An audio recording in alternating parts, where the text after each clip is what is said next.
I got a busy week coming up, friends, because I've got some news, friends. I got some health news for good old Kenan. As you guys know, I'm an avid bike racer, and I spend a lot of time on my bicycle when I'm not in the backyard. And when I'm riding my bike, I've noticed over the last couple of years, I've been starting to get these heart rate spikes. So my heart will shoot way up. I go from a normal high heart rate of about 175 to 227 beats per minute when I'm riding my bikes. That is not good. Now, I've been trying to figure this out for the last 3 years because it's been getting worse and worse. And I finally got a heart rate monitor from my cardiologist, and they found out that I have something called SVTs, which is supraventricular tachycardia. Basically, what happens is the heart starts beating incredibly fast. And when it's beating that fast, it is not fully contracting, so I'm not getting the proper amount of oxygenated blood. And as you can imagine, when you're in a race, that's a problem. I finish a race and my friends are like, dude, your lips are blue. So it only happens under extreme exercise when I'm riding my bike, but I've noticed it getting worse and worse. We don't want anything to go wrong here. We don't want to drop dead, at least not yet. So basically, I'm doing something called an ablation, which is a procedure where they go through one of your veins, not an artery, they go through a vein into your heart with a catheter that the doctor can locate the actual aberrant nerve impulse, the electrical current, and he makes a little scar with heat on that area of your heart, and that will stop the SVTs. That's what I'm hoping anyway. There is a 5% chance it won't work. Anyway, guys, I'm a little bit nervous about it. I'm going in, well, gosh, as you guys see this video, I'll be in the procedure. It's gonna take me about 2 weeks to recover because they're gonna do incisions in my groin area and they don't want me lifting anything.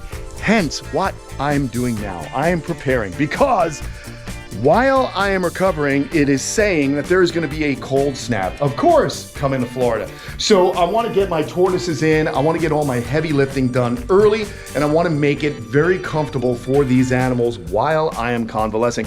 The great news is I do have the Kubota, so that's going to be able to do a lot of the heavy lifting. So I'll be able to be cruising around on the tractor. We're going to be making sure all the animals are taken care of, and they're just going to have to ride out the first few days of this cold front, you know, in their shelters. So that's what I'm doing today. Come along for the ride. We're going to see some animals. I'm sorry for the long-winded intro, but I figured you guys want to know what's going on, right? Right? Maybe? Kind of? Sort of? All right, very, very simple. You just dump a pile of leaves or vegetation of any kind. This hay, in this case, is gonna be fine. And what's gonna happen is the tortoises and even the grandis are gonna wander over to it, find it, and bed into it, and then dig under into the ground. Case in point, look at this. We've got the large female ferri that used to live here. This, of course, is my buddy Tom Crutchfield's. We traded a while back for some animals. She is just amazing, getting much, much larger. Look at the size of her area. She's got such a big, beautiful area. And if you look down there, there's a little grandis that we've had for years. But if you look at that canoe seems to have moved quite a bit because she gets under it and just decides she's gonna wander around. So anyhow, she's gonna, through her days, wander up and down the fence line. She's gonna find this and she's gonna be very happy. But I wanna show you something else that's really cool. Basically, what we've been seeing here is these grandis, the ferri, the black mountain tortoise, these guys are very adapted to living in cooler temperatures, even though they come from the tropics. They are found at elevation. They have a wide range throughout their local habitat, and they are able to tolerate this humid condition, which makes them perfect Florida tortoises. And they can also just endure cooler temps. Now, not freezing, but cooler. So if it got down to the 40s, I'm not really worried about these guys because they have behavioral adaptations that help them. So check it out. We're hanging out here, right? Look at this. What do you think we got? I think we got a tortoise. This is the male. You guys hear him? So he's dug himself into this leaf litter. What I want him to do is come out, oh, look at that, and find the new spot. Is there a face in there anywhere? Oh, there's a little head. Oh, look at that guy. Isn't that awesome? So this tortoise right here is doing exactly what he should be doing, and he's just kind of enjoying that microclimate. It's a little bit warmer. Today it's 72 degrees, but the nights are dropping into the low 60s. So he's just kind of staying right here, relaxing. But this is an awesome species of tortoise. And I'm so glad to be working with them again for however long Tom needs me to. But the other great thing about this species, friends, is that the fair-eye and the brown mountain tortoise, they're related. There's the Minoria, that is their genus, and it's Minoria emys for the brown mountain tortoise and Minoria emys fair-eye for the black mountain tortoise. But both species build a nest similar to crocodiles. And that's not all. They also protect that nest, which is really cool. And they have if memory serves me, they have a leathery shell to their eggs, which again is another interesting thing because most tortoises have a porcelain type shell. Look at that. He's really pushing against these roots. This is a powerful animal. Holy smokes. He's just poking out there. What we got there is turtle head poking out. And, well, sometimes you know what that means, friends. You just got to get somewhere quick. But anyhow, there he is doing his thing. And I'm loving it. I'm here for it. I think it's cool. That's why I wanted to share it with you guys. So let's step back on down onto the banks of the Kamp Kenan Lagoon. Wait, no, Fred's Lagoon, Kamp Kenan Bay. Yeah. Anyway, so we are going to wander back over to the Kubota, and we are going to get ourselves moving. I'm happy I got that cleaned out, but still more work to be done here at the camp. And who knows, maybe later on we'll be able to check and see if any of the turtles are utilizing this new mulch pile or hay pile, if you will. And that would be the perfect scenario. The other cool thing is I can use a tractor, pick up the tortoise, bring it over here and show it. And we want it to rain on this. We want it to get wet, nice and damp. That's going to be great. They're going to move it around. I think this will be a really good buffer for those animals against the cooler temps that are coming later in the week.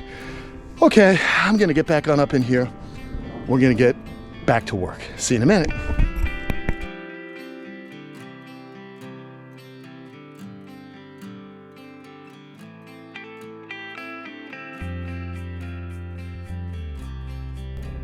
Well, since I'm here, it would be nice to double check on our lizard friends. Here is Lulu. She's out and about. There she is. She's just trying to get up any kind of sun that's in this overcast day here in our sun catcher. But let's see what we got. Let's see how Bill's doing. I love checking in with Bill. He's a friendly little booger. And boy, is he a pretty monitor. Let's see if he's just relaxing in here. Oh, there's Bill. Hey, Bill. How you doing, man? It's so awesome. Look at him. He's just relaxing down here. He's going to get a little bit nervous, but you're all right, Bill. You're all right. You're okay. It's so cool. You can actually touch and relax with Bill. He's a very tame croc monitor, very similar to Slinky. I mean, that's awesome. And he is just doing great. We've got a heater here. We also have a little heater there. So when he's done, he'll go ahead and move on out. And the great thing is that Lulu has been coming in here at night. And of course, what we're going to do when we lock these guys in for the evening for the cold snap, I have a way that I can keep them in by just taking a piece of plywood and screwing it into this pipe here. And so that keeps them from getting out or doing anything they shouldn't be doing in the cold. All the other animals, you know, they have these really good shelters that they stay in. I'm going to be watching Slinky. He's been extremely smart after his bout with near death. He never comes out any longer in the evenings, so that's good. But wait a second, friends. Here's why we're walking around here. It looks like we have we've lost power. That's a problem. Interesting, because that box was warm. It's on the same circuit. Let's go look over here. Oh, got a lizard on me. Touched a lizard. See, this is why we do this, friends. You want to make sure everything is dialed prior to our situation. All right, so yeah, look at that. There is power, but for some reason, this went off. So let's put it over here. You know what I think it was? There was rabbit turds on it. I guarantee you a rabbit that lives in here actually stepped on the button and shut the pond off. So Now we got it back on. Let's see. Let's see what's happening here, because like I said, it's all on the same circuit. So the first thing we want to check is, of course, the pumps, and they are working. Fantastic. Those rascally rabbits, dude, he's not careful, he's gonna live inside this enclosure. Not for long. Slinky, come on out here, say hello to everybody. What's up, dude? See, it's kind of a cool day. He's like, man, I'm not coming out. It's a crap day, unless Papa's got some food for me. Papa, you got any food for me? I wonder what Slinky's voice would sound like if we gave him one. Hey, Poppy, how you doing? I don't know if that's a good voice or not. Feel free to leave me a comment below. But I love this guy. And yeah, he is a celebrity. Oh, he sees the water. He hears something. This guy is always hungry and never full, which is why it's important to make sure that we don't overfeed our reptiles, and more importantly, monitor lizards in captivity. Many times you'll see monitor lizards that are grossly overweight, obese. These are animals that wander around a large area. They scavenge, they are opportunistic. And so you don't want to just keep feeding and feeding and feeding until they get very fat. In fact, if he comes out here, come on out here, please. I want to show off your awesome physique. You don't want this lizard, when he is not engorged, okay, meaning engorged with food, to lose this little fold, this lateral fold that you see right here. See this? This is so he can expand, and when he gets a fat belly, that'll go away. But if you look, he's got great weight, nice tone to his head. Oh, I love you dearly, boy. I really do. I don't know what else to say. You are an incredible animal. We've been through a lot together, Slinky and I. Yes, we have. Yes, we have. And I love to get in here and just hang out with him. So I hope you guys like him too, because he is certainly one of the most famous and precious animals here at the camp. They're all precious, but some, you know how it is. Like, you know, if you got more than one kid, you know you got a favorite, but you will not admit it. I love you. All right, my friend. You're the best. You and I. They say you start to look like your pets, and I think that's true. Okay, anyway, we're gonna get moving. And I want to just check on the other crocs, Chase and Diamond. Monitors, that is. We got Flo. No flow, no good. When you got flow, you're doing great. It's good to flow like the mighty Mississippi. When I'm on my bike, I like to flow. When I'm talking, I like to flow. The flow is good. Shall we wander? Okay. Up, I gotta handle that. That was I wanted to put another heater in with our black dragon. But again, look at this. Look at who's in their house. But they keep knocking their water thing out. I have to put a rock on top of their hose so we can get them water. But look at this. There is Chase. Hey, Chase. How you doing, Bubba? He and I have been becoming friends, and behind him is Diamond. You're a good boy. You won't bite me. I'm trusting you like I trust Bill. Hey, buddy. This is like the closest my hand's been to his face ever.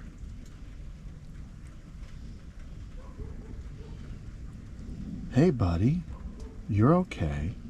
We're friends. There, see, his tongue's flicking. His tongue's flicking. There's no food on this hand. You just got to know what a hand is and what food is, right? I think, guys, with a little bit more time, we're going to be able to have a nice tame lizard like Bill. And it was actually Tom Crutchfield's mentorship told me to get the wood chips in here, because I was putting my hands on these animals every single time I wanted them to go in, and it was a bad experience for them. They didn't like it. But now that I don't have to do that anymore, since we've put the mulch in there, it's comfortable in there, they really have lightened up, so to speak. All right, so they're good. Again, it's basically preparation day. I'm still a few days out from when this cold snap is supposed to start. And what I really want to do is just, as I mentioned at the top, I just want to prepare, because I don't want to slack off and then be stressing out as we roll into the actual cold nights because I'm just not going to be able to do it. All right, friends. Next up, I'm going to tweak a few things inside the warehouse. All right, so we've got ourselves a really nice spot here. The radiateds and the young aldabras are going to be in there. Let's go in here and check on our critters that live in here. Again, the black throats are pretty smart. They don't want to be outside when they know they got warm weather in here, which is fantastic. Let's see, who else is floating around? Although one of them may be out, but it's not cold, like I said, and I can lock that door if I have to. Nobody here, nobody there, but remember, we've got ample places for lizards to hide if they want to, but I'm not seeing that. All right, nope, no lizard. Must be outside, which is cool. Hi, big boy. How you doing? You're awesome. Okay, I just also want to check out our baby caiman. Two of them went to live with a good friend of mine, good old Mike Haug. Brought him up to my friend Ken Alfieri, whose mother, who's female, is the mother of the babies. So let's see, up there goes one. They're doing good, guys. They are doing really, really good, these caiman. All are eating and extremely happy. So that's awesome. Okay, so we got some cleaning to do. I just want to rearrange a few things because we are going to have these full with certain animals. So let's get to work, shall we?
Okay, work is done. Let me show you.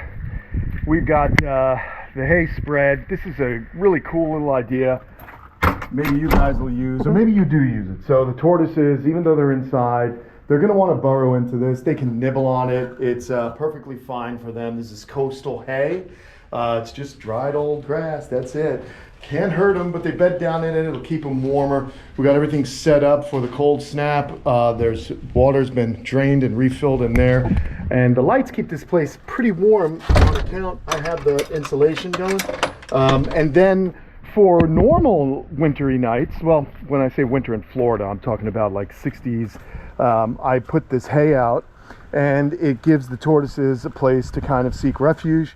When it gets wet like today, and then the sun comes out, it's going to decompose and start to break down, which is what decomposition is. What I mean, it's going to decompose and heat up.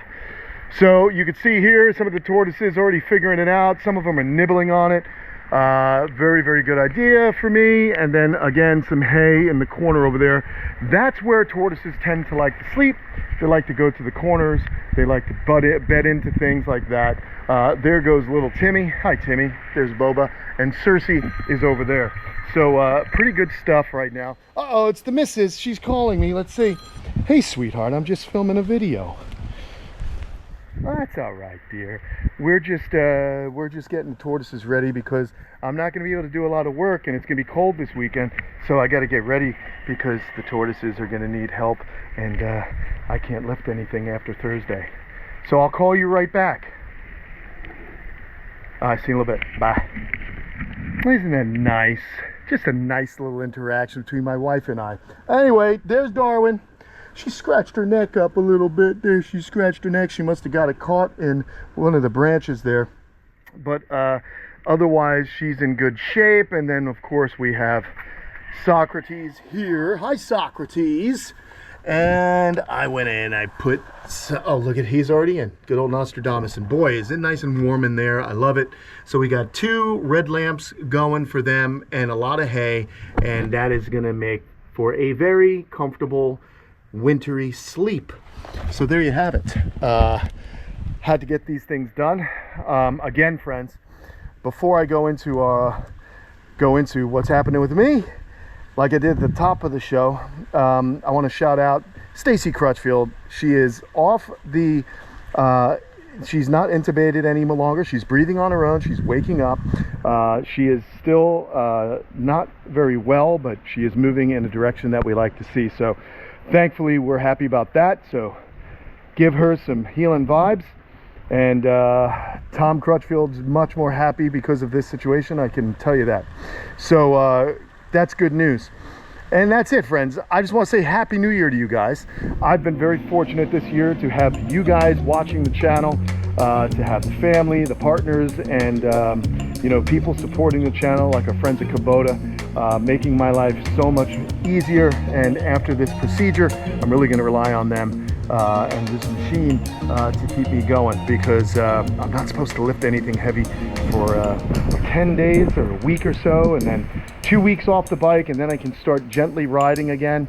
But you know, the ablation is supposed to be a very common procedure. However, it sounds gnarly. They go in through your vein, into your heart, scar your heart to make it better. I don't know. Modern science. Gotta love it. So we're gonna pin it. We're gonna go for it. Thank you all.